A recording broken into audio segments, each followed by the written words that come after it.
नमस्कार दोस्तों, बिहार स्टेट 2026 की वैकेंसी आ चुकी है और उसका एग्ज़ाम भी बहुत जल्द आपके सामने आ जाएगा। उसमें रीजनिंग के जो पोर्शन है, उस पोर्शन के क्वेश्चंस कैसे आपके एग्ज़ाम में पूछे जाते हैं, उसको बहस करने के लिए मैं यहाँ खड़ा हूँ। और मैं रीजनिंग का टीचर हूँ, तो मैं पूरी जिम्मेवारी के साथ आपसे कहता हूँ कि रीजनिंग के सारे क्वेश्चंस को मैं कंप्लीट करा दूंगा। हाल फिलहाल के जो स्टेट के एग्जाम हुए थे, उससे पूछे गए सवाल के पैटर्न क्या रहे हैं, किस टॉपिक से क्वेश्चन पूछे गए हैं, इन सबको बहस करके आज आपको बताता हूँ। तो चलिए कुछ क्वेश्चन के माध्यम से हम समझते हैं, इससे आइडिया लगा लीजिएगा कि कैसे सवाल आपके एग्जाम में पूछे जाते हैं। चलिए देखते हैं आज का पहला सवाल। पहला क्वेश्चन जो है वो यहाँ है और देखिए कितना खूबसूरत सवाल पूछा है। आपके कॉमन सेंस बेस्ड वाला सवाल है। 4 महीने के नाम दिए गए हैं और आपसे पूछ रहा है कि चारों महीने में से एक ऐसा कौन सा महीना है जो बाकी महीनों से अलग है। जैसे जनवरी, तो आपको पता है कि जनवरी में कितने दिन होते हैं 31, मई में कितने दिन होते हैं 31, जुलाई में कितने दिन होते हैं 31 और नवंबर में कितने दिन होते हैं तो आप कहेंगे 30। तो 31 वाला महीना 3 है, यानी एक परिवार का मेंबर है 3 और इस परिवार के मेंबर से बाहर कौन हो रहा है तो आप कहेंगे सर नवंबर जो है इस परिवार में मैच नहीं कर रहा है क्योंकि इसका नंबर ऑफ डेज 30 होता है। आपको याद होगा बचपन में हमें गिनना सिखाया जाता था कि इस पे जो डाउन में है उसको आप 30 वाला लीजिए, जो अप में यानी ऊपर की तरफ है उभरा हुआ है उसको हम 31 का महीना मानते हैं। जनवरी फरवरी मार्च ऐसे गिनते थे, याद होगा। चलिए अगले सवाल की ओर मूव करते हैं। हमारा अगला सवाल क्या है, देखिए हमारा अगला सवाल जो है ये सवाल है आपके एनालॉगी से। एनालॉगी क्या कहता है कि जैसा रिलेशन इधर होगा वैसा ही रिलेशन आपको इधर बना के देना है। अर्थात समाचार पत्र पाठक, यानी पाठक जो है वो समाचार पत्र को पढ़ता है, तो उसी प्रकार बेकर, रसोई, कंज्यूमर, यानी कंज्यूमर इसका आंसर हो सकता है। ऐसे इस पे थोड़ा सा डाउट भी हुआ था लेकिन इसका आंसर कंज्यूमर ही होगा क्योंकि कंज्यूमर क्या करता है। लेकिन अगर आप यहाँ दूसरी तरीके से सोचिएगा तो समाचार पत्र को कौन पढ़ता है, पाठक, यानी इस्तेमाल करने वाले का नाम दिया हुआ है। तो भैया यहाँ क्या होगा, कौन रोटी का इस्तेमाल करता है तो आप कहेंगे सर बेकर करता है, रसोई करता है, गेहूं करता है। उपभोक्ता हम दे सकते हैं क्योंकि जो इस्तेमाल करता है उसका नाम देना था तो हम उपभोक्ता का नाम यहाँ दे सकते हैं। अगले क्वेश्चन के रूप में देखते हैं। अगला सवाल हमारा क्या है, अगला सवाल है डायरेक्शन अर्थात दिशा एवं दूरी से संबंधित प्रश्न है। इस क्वेश्चन में फिगर से भी क्वेश्चन बनाया जा सकता है, बिना फिगर के भी आपके क्वेश्चन को ड्रॉ करके बनाया जा सकता है। अब समझिए मैं दोनों से आपके आंसर बता देता हूँ। जैसे डायरेक्शन में आप देखिएगा ये नॉर्थ होता है, ये साउथ होता है, ये ईस्ट होता है और वेस्ट होता है, ठीक है। एक व्यक्ति अपने घर से सीधे उत्तर की ओर जाता है, उत्तर का मतलब होता है ऊपर की ओर, क्लियर है। 10 मीटर चलता है फिर बाईं ओर मुड़ जाता है और 25 मीटर चलता है, फिर कह रहा है यहाँ से बाईं ओर मुड़ जाता है और फिर 10 चलता है। अब कह रहा है घर से और अंतिम जो रुका है इसके बीच की न्यूनतम दूरी क्या होगी। ऊपर 25 है तो नीचे भी क्या हो जाएगा 25 हो जाएगा, यानी आपका आंसर ऑप्शन नंबर सी हो जाएगा। अगर आपको बिना फिगर के सॉल्व करना है तो NESW से आप इस क्वेश्चन को सॉल्व कर सकते हैं। कैसे समझिए, नॉर्थ के राइट साइड में ईस्ट होता है, ईस्ट के राइट साइड में साउथ होता है, साउथ के राइट साइड में वेस्ट होता है। इस प्रकार इस क्वेश्चन को कैसे सॉल्व करना तो देखिए, उत्तर दिशा में 10 मीटर तो उत्तर के सामने 10 लिख दीजिए, फिर बाईं ओर मुड़कर 25 तो इसका बायां क्या होता है वेस्ट, फिर इसके बाएं मुड़कर 10 तो इसके बाएं मुड़कर 10 और यहाँ कुछ भी नहीं चला है तो 0। नॉर्थ का कंपैरिजन साउथ से करिए, अगर मान बराबर है तो काट के बाहर कर दीजिए। ईस्ट का कंपैरिजन वेस्ट से कीजिए। अब देखिए इसके कंपैरिजन में हमारे हाथ में क्या लग रहा है 25, तो यही आपका आंसर बन जाता है। यानी ऐसे सवालों को बिना फिगर के भी आप ड्रॉ करके आसानी से सॉल्व कर सकते हैं। क्लियर है। हाँ, अगला क्वेश्चन देखिए क्या, अगला क्वेश्चन हमारा जो है वो है सीरीज, यानी नंबर सीरीज के क्वेश्चन आपके परीक्षाओं में पूछे गए हैं।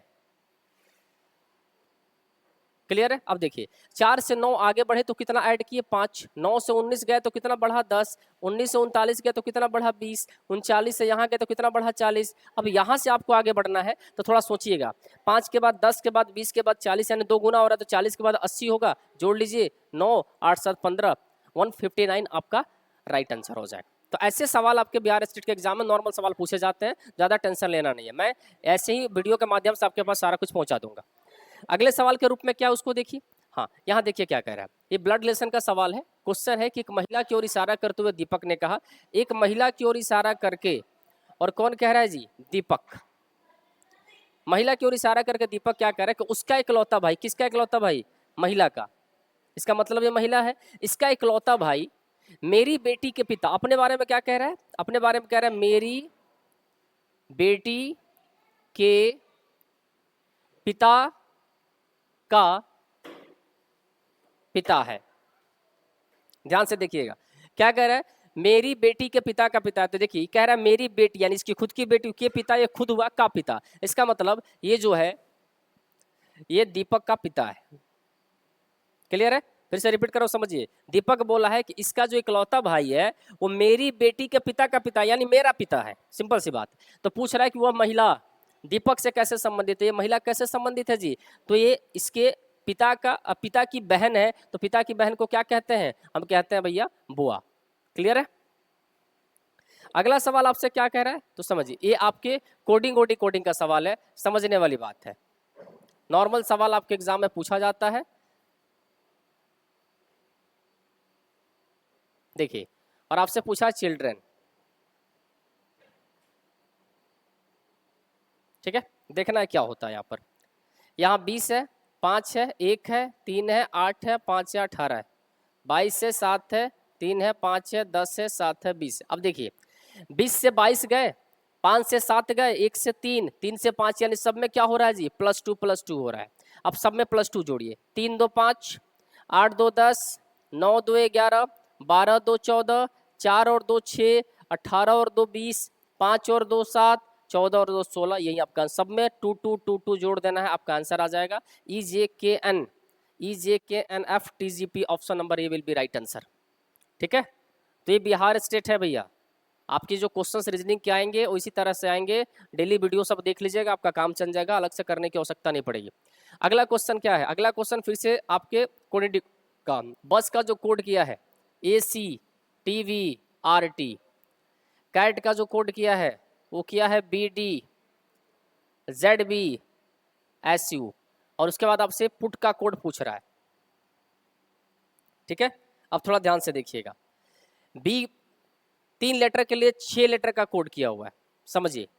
एक लेटर के बदले में 2 लेटर, तो बी के एक पहले का लिया ए और बी के एक बाद के, अर्थात बी के पहले ए होता है, बी के बाद सी होता है, तो हर लेटर के एक पहले एक बाद का लेटर लिया हुआ है, उसी प्रकार कोड बनाया हुआ है। तो पी के पहले क्या होता है? आप कहेंगे ओ, और पी के बाद क्या होता है? क्यू। टी के पहले क्या होता है? यू के पहले टी और यू के बाद बी, टी के पहले एस और टी के बाद यू, ये आपका आंसर हो जाएगा OQTVSU ऑप्शन नंबर सी। ठीक है जी? चलिए आज का लास्ट सवाल, फिर से ब्लड रिलेशन का क्वेश्चन आपके पास आ गया। ये इंस्ट्रक्शन दिया हुआ है। इंस्ट्रक्शन का मतलब होता है कि A + B का अर्थ है ए बी की माता है, प्लस आएगा तो माँ को इंडिकेट करना है, गुना आएगा तो पत्नी को इंडिकेट करना है, डिवाइड आएगा तो पिता को इंडिकेट करना है। इस प्रकार से इस चीज को लेकर चलना है। और उसके बाद आपके पास इक्वेशन है M + N डिवाइड O गुना P - Q, इसको करना है। अब समझिए ध्यान से। अब आपसे जो रिलेशन यहाँ दिया हुआ ना M + N, तो A + B का अर्थ जो था वही चीज यहाँ दिखाना है। तो प्लस का मतलब ए बी की माता है, इसका मतलब कि आपकी M जो है वो माता है किसकी? N की। डिवाइड ने हमें क्या सिखाया था? ए बी का पिता, यानी N क्या है? पिता है। गुना का मतलब क्या था? गुना का मतलब था पत्नी, और माइनस का मतलब क्या था? माइनस का मतलब था भाई। क्वेश्चन क्या पूछा है समझिए, M का Q से क्या संबंध है? M का संबंध पूछ रहा है Q से, तो Q से M तक पहुंचिए।